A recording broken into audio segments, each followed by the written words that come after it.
Welcome to School Report, a glimpse into the classrooms of St. Lucie County Public Schools.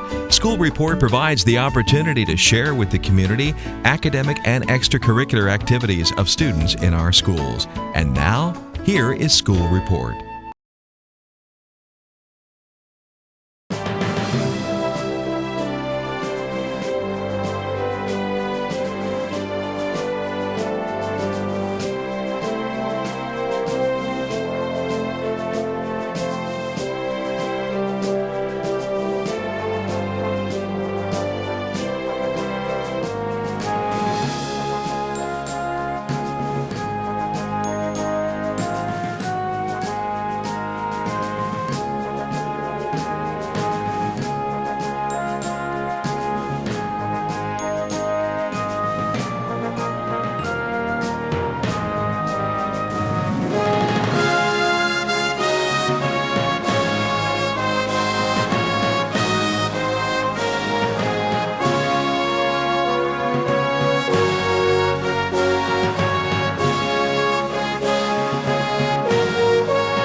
of the United States of America, and to the republic for which it stands, one nation, under God, indivisible, with liberty and justice for all. Thank you for joining us with the 4th grade bell ceremony ringing in honor of the innocent victims and the brave heroes of 9/11. Each year we do this, we become part of the family who will never forget. So thank you for coming, and I hope that you'll be able to enjoy the work that the 4th graders have done in preparing for today. So we're going to wait for 8:46, and then we're going to have one of the 4th graders ring the bell for us, which was the time that the first plane crashed into the Twin Towers. Just pretend. Okay? Go ahead. Ring the bell now. Woke up. Go ahead, you woke up. It's 8:46. Go ahead, Chase.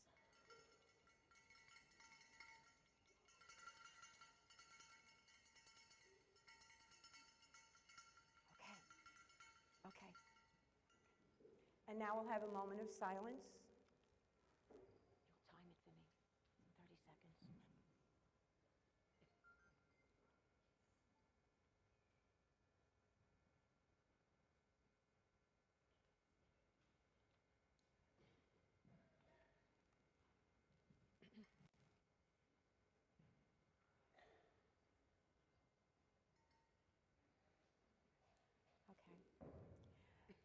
Okay, so now it's the time period between 8:46 and 9:03, which is when the second plane went into the towers, and we'll have the bell ringing. That will be the end of the ceremony.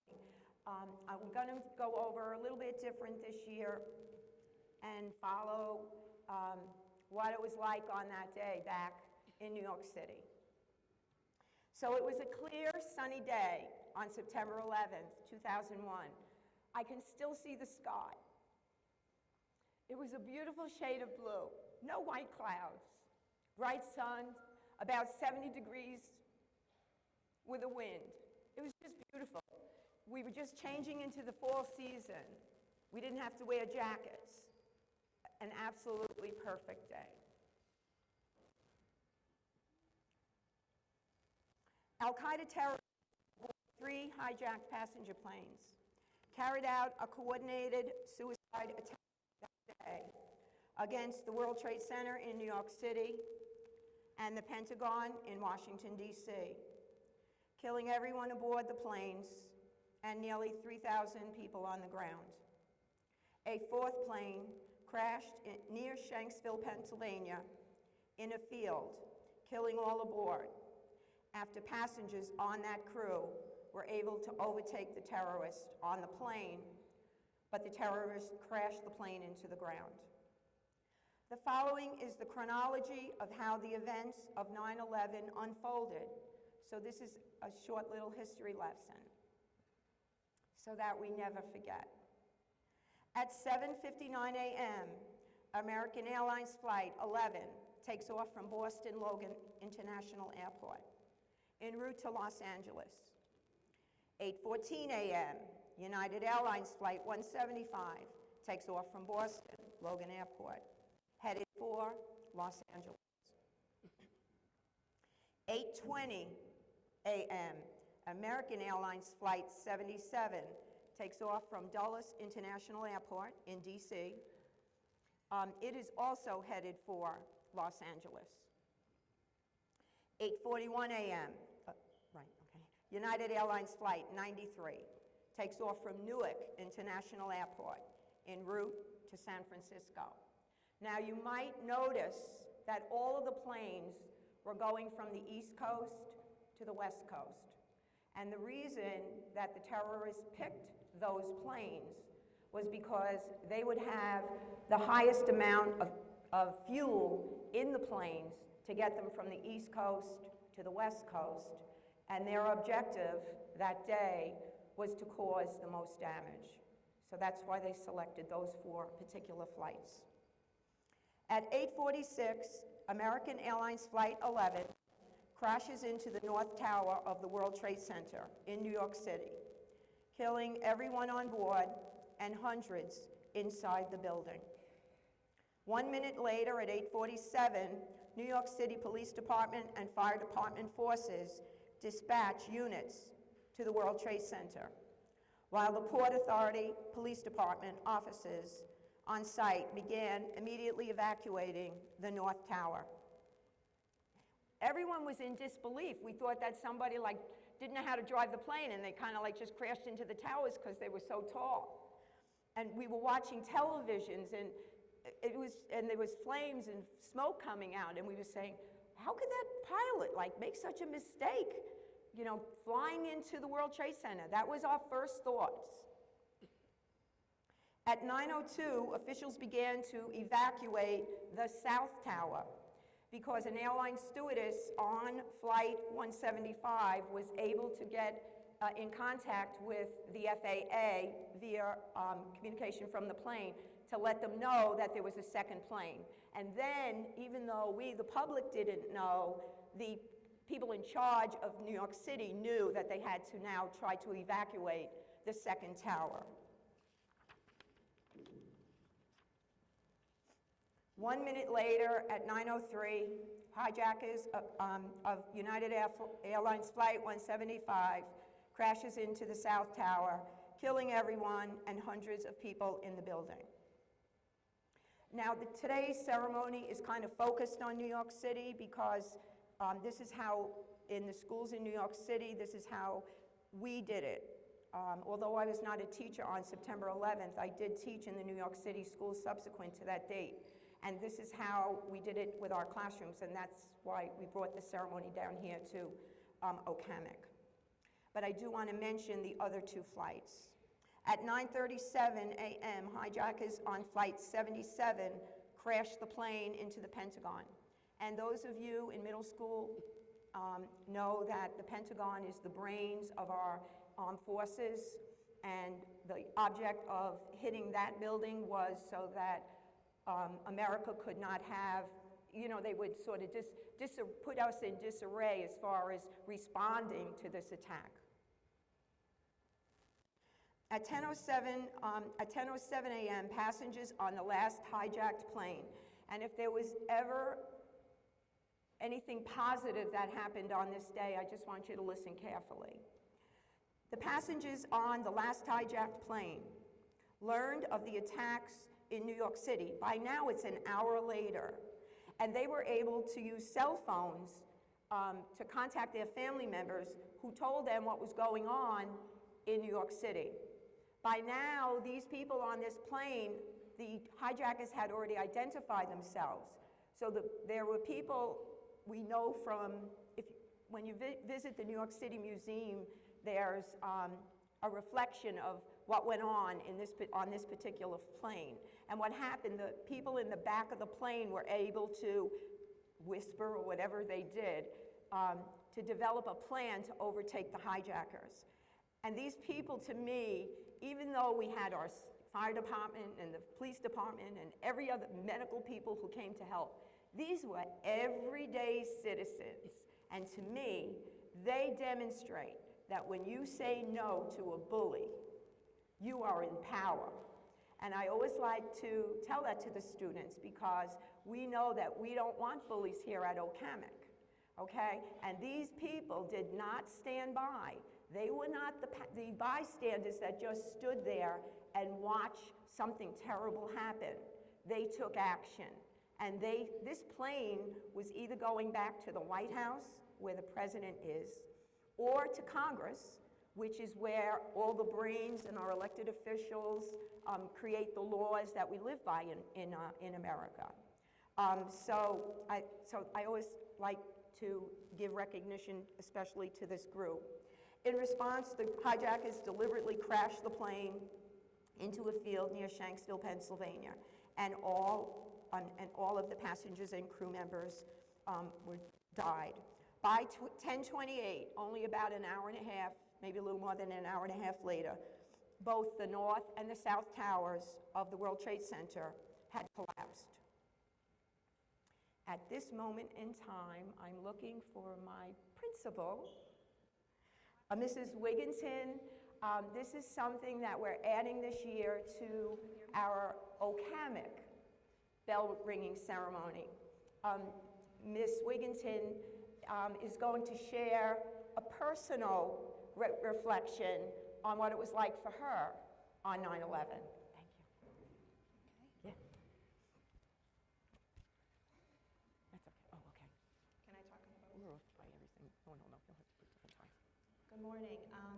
On that day, I grew up in Michigan, and at the time this all happened, I was 21 years old. And you know, I'm sure all the adults in this room can remember exactly where they were this moment when this all occurred. All right. So if you have any questions, I'm sure you can talk to your teachers or any other adults that were around at that point in time. But I remember I'm going to just do this. Getting ready to go to classes. I was in college, and I remember my mother was having some coffee, and all of a sudden she made a loud, exasperated sound. And I came out, and that was when the first tower was hit. And it was one of those moments where in that moment, you're seeing it, and you're not really seeing it. You're not really aware. And then, not even at 9:03, the second tower was hit, and you just couldn't believe it. This is a moment in history that we need to remember, because it was a moment that America banded together. We supported each other. And like Ms. Levin said, we've got to stand up to bullies. We've got to be supportive of each other, and we've got to work together for the success of not just Hammock, as all of you know, but as America. It's important for us all.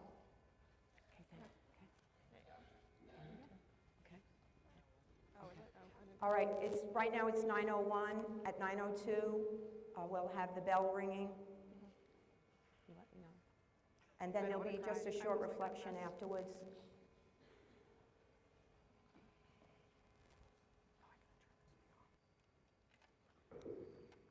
Okay, honey, step forward. Go ahead, bring it. You can.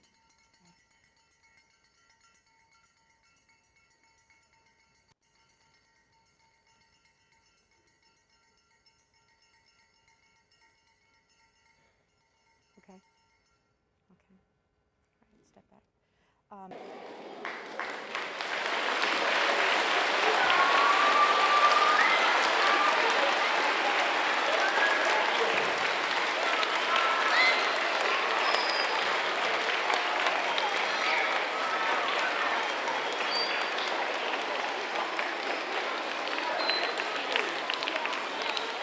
Thank you all, Chairman. Okay, just a short reflection. Today we assembled here in Port St. Lucie, Florida, to remember and honor the brave heroes and innocent victims who lost their lives that day. Everyone, we shall not forget. Let's hear it. We shall not forget. We all assembled here to shout that out. Oh no, that's okay, just that one. Okay, now we're going to name our expectations. In being positive,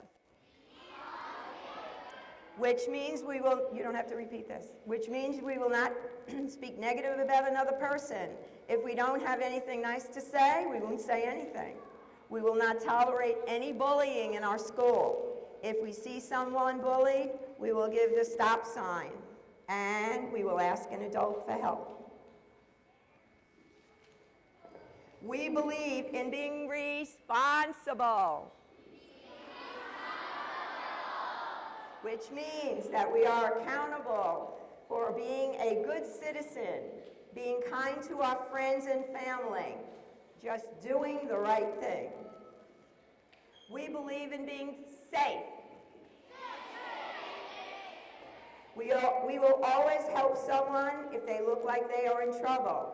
We will practice our emergency drills in school in a serious way so that we will be safe in case of an emergency. We believe in being respectful, which means we will treat other people the way we want to be treated, even if they have different color skin, different religions, and different ideas. Okay, do you want to close or do you want me to? Okay. So that's the end of our 2015 9/11 ceremony.